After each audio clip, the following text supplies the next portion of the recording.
តោះយើងបានត្បូងរតនគិរី2គ្រាប់មកទៀតហើយហើយត្បូងពីនេះភ្ញៀវកំងហើយប៉ុន្តែ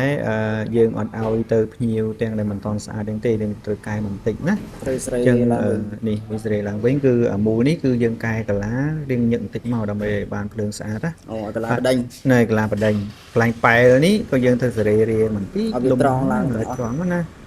ចឹងអូនឯងសេរីកាឡាថ្មីហើយមើលកាឡាមុខណាដែលអត់សូវស្អាតអីជួយសេរីឡើងវិញតែទៅតាមពិតទៅដូរតែកាឡាគូតហើយក ន្លះគូតវាអត់ស្អាតបើកន្លះមុខគេវាយមក ហ្នឹងហើយស្អាតហើយចឹងកាឡាបដិញទៅរៀងទូចតិចមកស្អាតហើយតោះហើយនេះមួយទៀត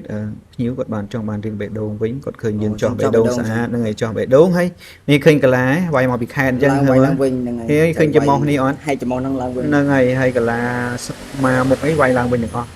ហើយអាគូតនេះរៀងវាឃើញទេ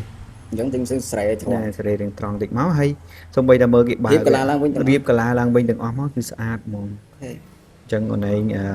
សេរីអានេះមុនអានេះទុកបងនេះជួយចោះបេះដូងឲ្យ បាទ អូខេអញ្ចឹងចាត់ការតោះ